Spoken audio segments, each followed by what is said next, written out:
और कहने लगे वृथा खेदय से बाले अहो चिंता तुरा कथम श्री कृष्ण चरणाम्बोजम स्मर दुखम गमिष्यति।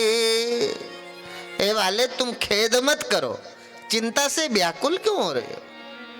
मैं देवर्षि नारद आपको वचन देता हूं, इसी जीवन में इसी समय आपके पुत्रों का वो खोया हुआ यौवन वापस आएगा। कलौ भक्तिर भक्त्या कृष्णा पुरा स्थिति। अब मैं वो भक्ति का, जब ऐसी बात हुई तो कहते हैं इसी बात करते ही वेद वेदांत घोष गीता पाठर मुहुर्मु। देवर्षि नारद उस अचेत अवस्था में लेटे हुए बालकों के कान में लगकर वेद वेदांत घोषश्च गीता पाठर मुहुर्मु, उनके कान में लगे, वेद ध्वनि का उच्चारण करने लगे ऊंचे स्वर से, और उन्होंने गीता पाठ भी किया। गीता और वेदांत के उद्घोष के साथ उन अचेत अवस्था में पड़े हुए बालकों में क्षण मात्र के लिए चेतनता आई। थोड़ी देर के लिए ऐसा लगा जैसे उनमें प्राण आ गए, वो हिले डुले, पर जैसे ही वेद वेदांत का उद्घोष शांति लेता और वो भी दोबारा से अचेत अवस्था को प्राप्त, दोबारा जैसे अचेत अवस्था को प्राप्त हुए। देवर्षि नारद का तो हृदय विचलित हो गया, उनको लगा मेरे पास जो अस्त्र थे मैंने सारा का सारा प्रयोग कर लिया, अब मेरे वचन का क्या होगा, इस भक्ति महारानी के जीवन का दुख क्या होगा। अर्थात साधु कौन देखना है तो देवर्षि नारद से देखो, अपनी कोई बहन नहीं है, अपनी माँ भी नहीं है, पर एक दुखी है। आज देवर्षि नारद दुखी हुए, उनको लगा इस भक्ति महारानी को जो मैंने वचन दिया है, इस भक्ति महारानी को दुख को कैसे दूर करें। जो दूसरे के दुख को दूर करने के लिए लगे हैं, फिर वो किसी भी वस्त्र में हैं, वो सब साधु हैं। और ऐसे पवित्र हृदय को मैं प्रणाम करता हूँ, वो सब साधु हैं, वो सब साधु हैं। साधु वो नहीं है जिन्होंने लाल कपड़े पहन लिए हैं, लाल कपड़े भी जिन्होंने पहना है वो भी साधु हैं, पर साधु तो वास्तव में वो हैं जो हृदय से पवित्र हैं, जो भावना से पवित्र हैं, जो व्यवहारिक जगत में आचरण से पवित्र हैं। वो सब साधु हैं जिनको दूसरे का दुख दुख लगता है, जिन्हें दूसरे का अपमान अपमान लगता है, जिन्हें दूसरे का पर पीड़ा नहीं समअधमाई, जिन्हें दूसरे की पीड़ा अपनी लगने लग जाए, समझ लो वो साधु हो गए। दूसरे का दुख, दूसरे का अपमान, हमें तो दूसरे का अपमान करके प्रसन्नता मिलती है, दूसरे को दुख देकर प्रसन्नता मिलती है। दूसरे का धन, एक जेब कतरा दूसरे की जेब काटकर खुश होता है, ठीक है ना। एक चरित्रहीन रेपिस्ट दूसरे के साथ बलात्कार करके खुश होता है। सामने वाले की तकलीफ पर दुख द्रवई सुसंत पुनीता निज परिताप द्रवई नवनीता। साधु कौन है? जिसका अपना तो कोई दुख बचा नहीं, उनकी समझ इतनी विराट हो गई है कि साधु के जीवन में अपना कोई दुख नहीं रहा। और जब भी कोई साधु दुखी दिखा है तो उसे कहीं ना कहीं संसार के लोगों को दुखी देखकर उसे लगा कि वो कौन सा दिन होगा जब मैं अपनी समझ इन भक्तों पर बांटूंगा, और जैसे जिस समझ के साथ मैं सुखी हुआ हूं और मेरे से जुड़ा हुआ प्रत्येक भक्त मेरी समझ ले और वो भी सुखी हो जाए, ऐसा भाव जिसके हृदय में वो साधु है, परिवार में है, घर में है, ठीक है ना। ऐसे ही हमारा यह समाज, अभी कई लोग, अभी इस समय CAA चल रहा है ना, CAA, पहले CAB का विरोध चल रहा था। CAB का विरोध चल रहा था तो लग रहा था कि कोई बात नहीं, कोई भी राजनीतिक पार्टी CAB का विरोध कर सकती है, उन्हें अपना राजनीति करना है। CAB का मतलब नागरिक संशोधन बिल और CAA का मतलब नागरिक संशोधन एक्ट। अब ये कानून बन गया, संविधान का पार्ट बन गया, ये CAA हो गया। जब तक बिल था कोई विरोध करता तो ठीक है, पर आज जो संविधान की कसम खाते हैं, संविधान को ही जो जीवन में सर्वोपरि मानते हैं, उस संविधान को आज स्वीकार नहीं कर रहे।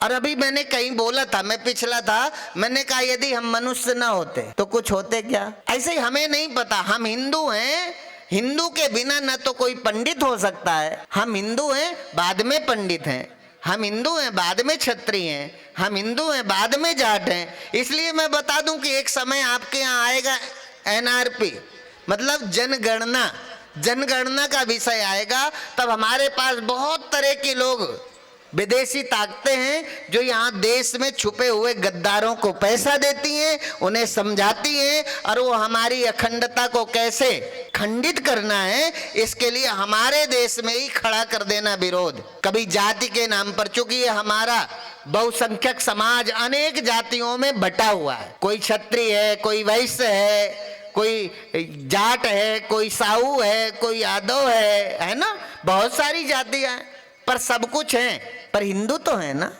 क्योंकि हमारे जीवन में जब तक हम गंगा, गायत्री, तुलसी कुछ भी मानते हैं, जहां हम माँ का पवित्र रिश्ता मानते हैं, माँ है, बहन है, भाई है, ठीक है ना, हम निश्चित रूप से हिंदू हैं। तो हम अपनी जाति डालें, अपनी जाति डालते हुए भी एक कॉलम उसमें हिंदू होगा। जब हम जनगणना में जाएंगे तो हम अपनी जाति, अपने देवता को नहीं छोड़ना, अपनी जाति है, अपने देवता हैं, अपने इष्ट हैं, पर हम हिंदू हैं। हिंदू के बिना ना हम यादव हो सकते हैं ना पंडित हो सकते हैं, इसलिए हम हिंदू रहें, ये भी हमें ख्याल रखना। कथा हमें बुद्धू नहीं बनाती, कथा के साथ साथ हम देश की अखंडता पर विचार करना। ये तो अब ऐसा लगता है जैसे हमारे ही देश में हमें ही गुलाम बनने की, दोबारा से एक गुलाम बना लेने का एक साजिशन, सोची समझी एक साजिश है। जितना हम कम होंगे, जितना हम बटेंगे, उतना ही हम पर कोई अंदर प्रवेश करेगा। तो हम सावधान हो इसके लिए भी। इसलिए देवर्षि नारद ने कहा तुम चिंता मत करो। तब अब जब देवर्षि नारद के वेदांत के उद्घोष के बाद भी उनमें चेतनता नहीं आई तो वो बद्री वन की ओर निकले। बहुत सारे महात्माओं से पूछने लगे ऐसा क्या है। तब आकाशवाणी हुई कि सत्कर्म सूचको नूनम ज्ञान यज्ञ स्मृतौ बुधै श्रीमद्भागवतम लाप सतु गीता सुकादभि। तब आकाशवाणी हुई कि तुम सत्कर्म करो। सत्कर्म और शुभ कर्म तो जानते होंगे ना, शुभ कर्म और सत्कर्म। हम सत्कर्म के अनुगामी जिस दिन बनेंगे जीवन के सारे दुख चले जाएंगे। हम शुभ कर्म तो रोज करते हैं, शुभ कर्म है, अब कथा कर रहे हैं चंदा दे दिया ये शुभ कर्म है, यज्ञ कर रहे हैं हवन सामग्री लाके दे दिया ये शुभ कर्म है, हमने किसी को भोजन करा दिया ये शुभ कर्म है। शुभ कर्म और सत्कर्म में अंतर इतना है कि सत्कर्म है परमात्मा के गुणानुवाद को श्रवण करना और शुभ कर्म है अच्छे कार्यों को जन्म देना, ठीक है ना, शुभ काम करना, ये शुभ कर्म है। और सत्कर्म है पर इसी जीवन में गोविंद को जान लेना, परमात्मा का अपरोक्ष सत्संग में सुनना, सत्संग में बैठना सत्कर्म है और यज्ञ में बैठना शुभ कर्म है। यज्ञ में बैठ करके शुभ कर्म करते हैं और जब हम सत्संग में बैठते हैं तब हम सत्कर्मी होते हैं। सत्कर्म है सत्संग और शुभ कर्म है यज्ञ आदि बहुत सारे अच्छे कार्य हैं जो उसके अनंतर दिखाई देते हैं। इसलिए हम सब सत्कर्म करें, ऐसा सूर्य भगवान के द्वारा आकाशवाणी हुई। और उस सत्कर्म के लिए पूछते हुए देवर्षि नारद बद्रीवन में गए और बद्रीवन में गए तो सनंदन सनतन सनत कुमार सनकादि ऋषियों से मिले। सनकादि ऋषियों से पूछा ये सत्कर्म और शुभ कर्म क्या है, तो उन्होंने बताया सत्कर्म है श्रीमद् भागवत महापुराण का पावन अनुष्ठान, यह सत्कर्म है। इस सत्कर्म के साथ ही आप उस भक्ति महारानी के पुत्रों के जीवन में जो असमय पर बुढ़ापा आ गया है उस बुढ़ापे से उन्हें मुक्त करोगे और भक्ति महारानी प्रसन्नता को प्राप्त होंगी और आपका दिया हुआ वचन पूरा होगा।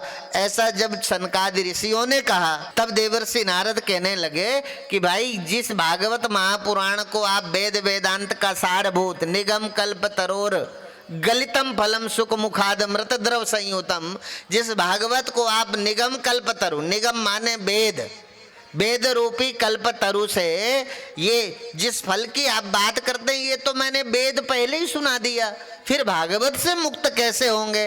तब देवर्षि नारद को सनकादि ऋषियों ने कहा कि आम का पेड़ तो पूरे वर्ष होता है पर फल का रसस्वादन इस रसना को कब मिलता है, जब एक निश्चित समय में जब इस आम के वृक्ष में फल लगते हैं या इस अमरूद के वृक्ष में जब अमरूद आता है तब उसका स्वाद हमें मिलता है। सीधे पेड़ खाने से कभी आम का रस माजा का स्वाद मिलेगा क्या?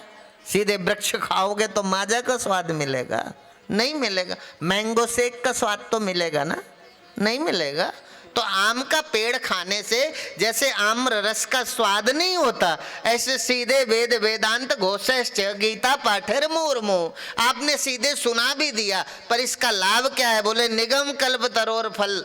ऐसा अर्थात निगम कल्प तरु, जो ये वेद रूपी जो तरु है, इसका जो पका हुआ फल है वह श्रीमद् भागवत महापुराण है। इसको खाएंगे तो निश्चित रूप से वो स्वाद मिलेगा। और वह स्वाद, जिस स्वाद की तलाश में भक्ति महारानी अपने पुत्रों को गोद में लिए बैठी है, उन पुत्रों का वो असमय पर प्राप्त बुढ़ापा दूर होगा, भक्ति महारानी के जीवन का दुख दूर होगा। ऐसा सुंदर उदाहरण। तो वो सत्कर्म में यज्ञ करने के लिए जब आज्ञा दी तो आज देवर्षि नारद श्रोता बने और सनकादि ऋषि वक्ता बने और बद्री वन में इस भागवत महापुराण का अनुष्ठान प्रारंभ हुआ। तो बोले ज्ञानम यज्ञम करिष्यामि सुख शास्त्र कथोज्ज्वलम भक्ति ज्ञान विरागाणाम स्थापनार्थम प्रयत्नतः। जब कथा प्रारंभ हुई तो उस कथा के प्रारंभ से विश्राम के अनंतर क्या देखा? बोले कथा विश्राम होती, जय जयकार होता भगवान का, उसके पहले भक्ति महारानी अपने पुत्रों के सहित उस कथा मंडप में प्रकट हुई और श्रीमन नारायण करते हुए संकीर्तन करने लगी। इधर जय घोष होने लगा और बोले सदा सेव्या श्रीमद् भागवती कथा यस्य श्रवण मात्रेण हरिश्चित्तम समाश्रयेत्। ये भागवत ही है जो सदा सेव्या श्रीमद् भागवती कथा। एक दो बार नहीं, जब तक जीवन है तब तक इसका श्रवण करो। जब तक जीना तब तक सीना, है ना? जब तक जियो आसुप्ते अमृते। जब तक सो न जाओ तब तक द्वारिकाधीश का स्मरण करो, और जब तक मर न जाओ तब तक उस द्वारिकाधीश का स्मरण करो। फिर काल की भी गति नहीं है कि आपके जीवन को प्रभावित कर सके। बहे सत्संग की गंगा हरे मन चल नहाया, हरे मन चल नहाया।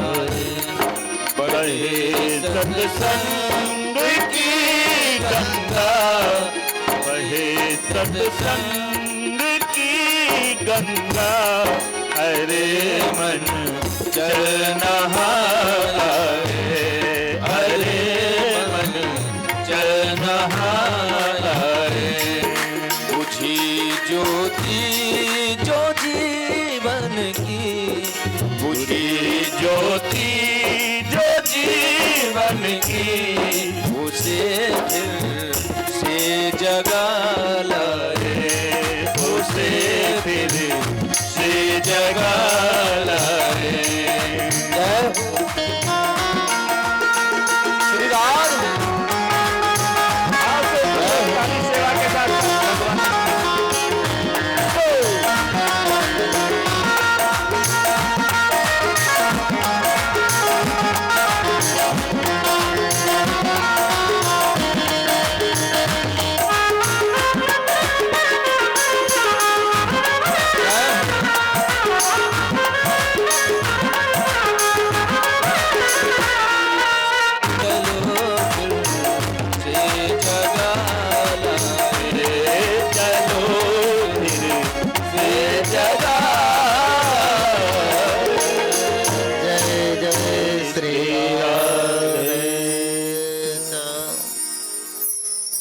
इस तरह से भक्ति महारानी के जीवन में जो एक दुख था, जो असमय पर पुत्रों के जीवन में बुढ़ापा ने अपना डेरा जमाया हुआ था, आज सनकादि ऋषि की कृपा से ऋषि देवर्षि के पावन अनुष्ठान से उन ज्ञान और वैराग्य के जीवन का वृद्धत्व दूर हो गया। आज भक्ति महारानी जब नृत्य करते हुए सभा मंडप में उपस्थित हुए, बोले यत् संश्रया निगदिते लभते सुभक्ता श्रोता विकृष्ण समता मलमन्य धर्मई।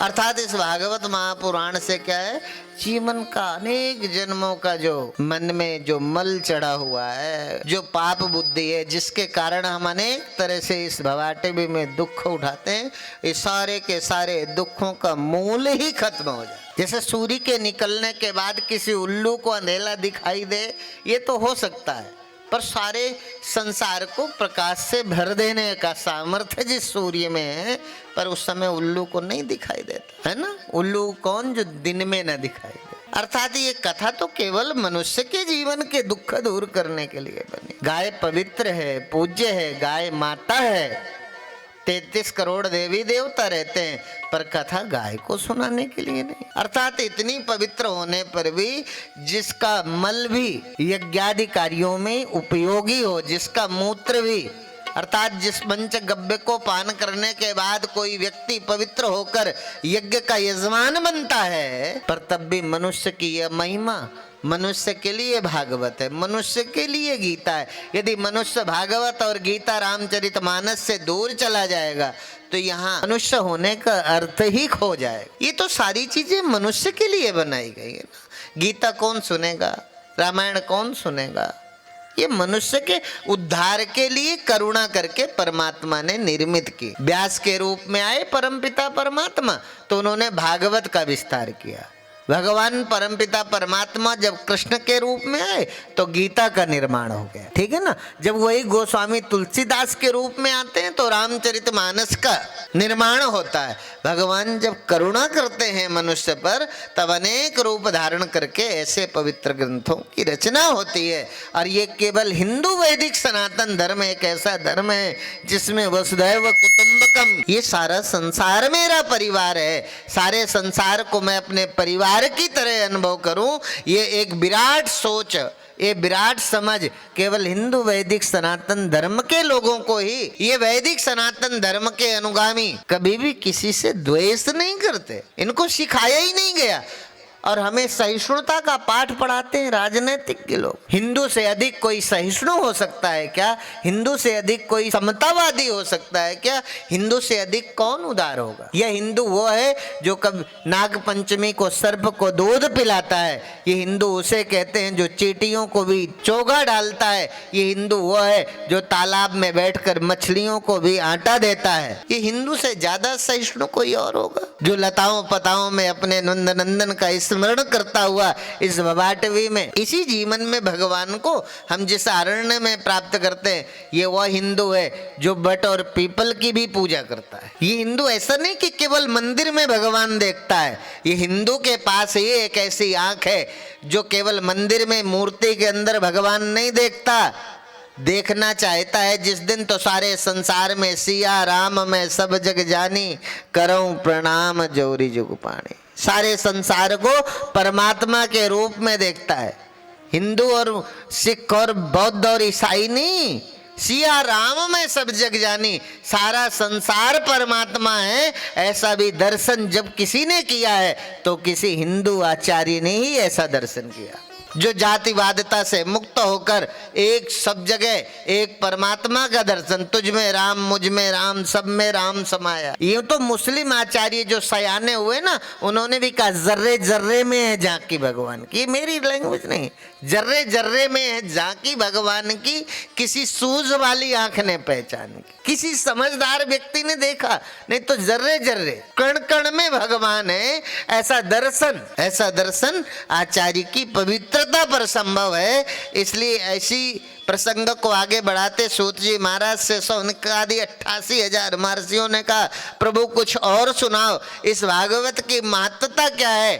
भागवत इतना महान ग्रंथ है, आश्चर्य से भरे हुए शौनकादि 88,000 ऋषियों ने जब सूत जी महाराज से कहा, तब सूत जी महाराज तो ने देखा कि ये शौनकादि ऋषि तो देह गेहात्म विस्मृति, और सुनने में ऐसी एकाग्रता कि देह भूल गई। जिन्हें सुनने में इतनी एकाग्रता है कि अपनी देह का भान नहीं रहा, वही तो इस जीवन में ठाकुर जी को पाते हैं। जो कथा सुनते हैं ध्यान चप्पल में रखा है, कथा सुनते हैं ध्यान घर में, कथा सुनते हो उदो ये मन न भय 10-20 एक हतो तो गयो श्याम संग, यदि श्याम संग आ जाए तो को आराध्य, है ना। यदि एक मन है, यदि वो श्याम के साथ आ जाए तो फिर चप्पल में नहीं होगा, और चप्पल में होगा तो श्याम में नहीं होगा ना, घर में होगा तो श्याम में नहीं होगा। हम 3 घंटे बैठे, कथा कितनी देर सुनी है, ये महत्व का विषय। सारी जिंदगी हमने कथा सुनी, पर कथा कितनी देर सुनी। इसलिए कहा एक घड़ी आदि में पुनियाद, तुलसी संगत साधु की कटे कोटि अपराध। करोड़ों अपराध उस मनुष्य के कट जाते हैं जो एक घड़ी आधियों में पुनियाद, आदि से भी आधी। यदि हम एकाग्र भाव से सुनते हैं तो निश्चित रूप से ऐसे भागवत का महात्मा सुनते सुनते भाव विभोर हो गए शौनकादि ऋषि, और देह गेहात्म विस्मृति, ये मेरा देह है ऐसा भी भूल गए। तब सूत जी महाराज ने कहा भागवत इतना ही नहीं है, भागवत की पवित्रता का मैं कहाँ तक बखान करूं। भागवत के स्पर्श मात्र से बोले ये मानव पाप कृतस्तु सर्वदा सदा दुराचार रता विमार्गः क्रोधाग्निदग्धा कुटिलाश्च कामिना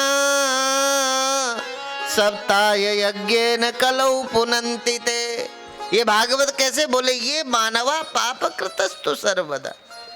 ऐसा कोई मनुष्य लाओ जिसने जीवन में एक पूर्ण काम ही न किया हो, जिसने सारी जिंदगी पाप ही पाप किए हैं, सदा दुराचार रता भी मार्गा, जो सदा कुमार्ग पर ही चलता रहा हो, ऐसा मनुष्य क्रोधाग्नि दग्ध, जो क्रोध की अग्नि में सदा जलता रहता है, कुटिलाश्च कामिना, जो अपनी स्त्री के अतिरिक्त चारों तरफ कामनाओं के बसीभूत होकर इस बवाटवी में भटकता हुआ मानो भी यदि सप्ताह ज्ञान यज्ञ में आकर बैठ जाता है तो कहते हैं वो भी पवित्र हो जाता है। कुटिलाश्च कामिना सप्ताह यज्ञ न कलौ पुनन्ति ते। वो सप्ताह यज्ञ में यदि हृदय से बैठ गया, मन से बैठ गया, तो कहते हैं सारे पाप उसके धुल के नाश। बोले पंचोग्र पापा छल छद्मकारिणा क्रूरा पिशाचा इव निर्दयाश्च ये ब्रह्मा स्वपुष्टा व्यभिचारकारिणा सप्ताह यज्ञेन कलौ पुनन्ति ते। पंचोग्र पापा, 5 प्रकार के महापापों का भी वर्णन करते हैं श्री सूत जी महाराज। कहते हैं 5 प्रकार के महापाप। पाप सुना होगा ना, पंच महापाप कौन है, सुना है, याद है? मुझे लगता है उपस्थित जनों में किसी को याद हो अलग बात है, पर याद है ना। जब पता ही नहीं है 5 महापाप क्या है तो बचोगे कैसे? अब व्यवस्थित चित्ता नाम प्रसादोपि भयंकरा। आपने कथा कभी व्यवस्थित होकर नहीं सुनी, यह तो कथा आपने ठीक से सुनी नहीं, या कथाकारों ने कभी सुनाया नहीं। 2 में से एक चीज तो है, यह तो आपने ध्यान से सुनी नहीं और यह कथा वालों ने सुनाया नहीं। इसलिए इसको ध्यान से सुनने की जरूरत है। वो 5 पाप कौन से हैं इस पर ध्यान से। कहते हैं ऐसे महापापी भी यदि भागवत की शरण में आ जाता है तो वो महापापी फिर महापापी नहीं रहता, वो पुण्यात्मा हो जाता है। और वो 5 महापाप कौन है? बोले ब्रह्मग्नश्च गोघ्नश्च। ये स्वामी ज्योतिर्मयानंद का नहीं है, ये भागवत के महात्मा में ही श्लोक है और वेदव्यास जी ने लिखा है इसको। और ये मेरा नहीं है कि मैं कोई अलग से सुना रहा हूं। बोले ब्रह्मग्नश्च गोघ्नश्च स्वर्णस्तेई च मध्यपा तत्संसर्गी पंचमश्च उग्र पापा प्रकीर्तता। 5 महापाप है। बोले ब्रह्मग्नश्च घोघ्नश्च स्वर्णस्तेई च मध्यपा। बोले ब्रह्मघाती, ब्रह्म हत्यारा। ब्रह्म का मतलब केवल ब्राह्मण से ही नहीं है। एक ब्रह्मा, जहाँ इस ब्रह्मघाती का अर्थ है यहाँ ब्राह्मण से भी है, पर ब्राह्मण अकेले से नहीं है। ब्राह्मण का अर्थ जो सदा शुभ कर्मों में जिसका जीवन लगा हुआ है, जो भगवान के आसपास जिनका मन रमण करता है, ऐसे वो सारे लोग ब्राह्मण हैं।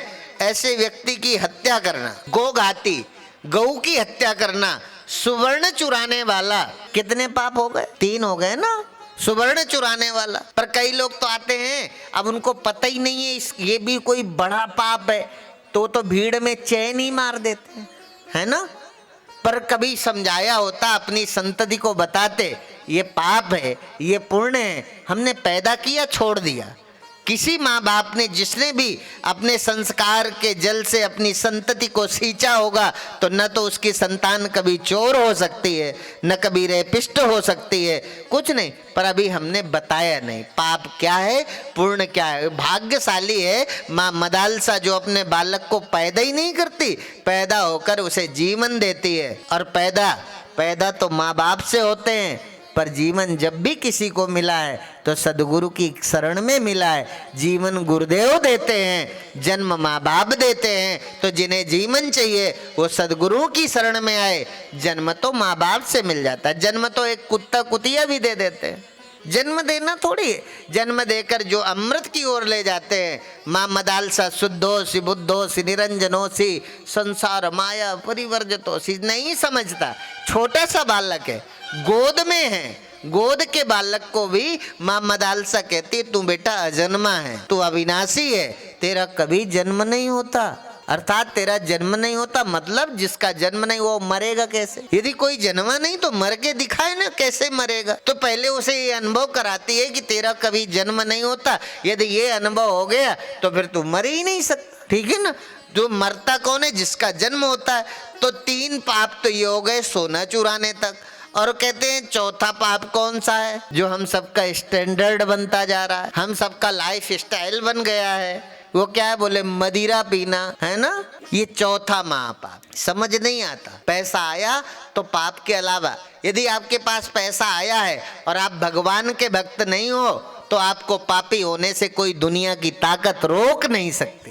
पैसा हो और भगवान से प्रेम ना हो तो जो भी होगा वो पापी ही होगा। इसलिए पाप से बचना है तो पैसा के साथ साथ भगवान से भी प्रेम करो। भगवान का प्रेमी पैसा वाला होकर भी कभी पापी नहीं होता। तो कहते हैं चौथा पाप क्या? बोले मदिरा पीना। और 5वां पाप कौन सा है? 5वां पाप जान दो कौन सा है? 5वां पाप है इनका साथ करने वाला। इनका जो साथ करता है वो 5वां पापी है। इनका साथ नहीं करना, ऐसा भागवत में कहा है। पर अब घर घर में कोई बहुत कम घर होंगे, 10-20% होंगे जो बचे होंगे, नहीं तो ज्यादातर सब जगह कुछ ना कुछ लेते हैं, ठीक है ना। पर लेने आज यदि कोई पीता है, क्यों पीता है? कमी रही है ना, हमारी परवरिश में कमी रही है। यदि कोई आज हमें जो है वृद्धाश्रम यदि किसी सरकार और साधु को बनाना पड़ा, वृद्धाश्रम किसी ट्रस्ट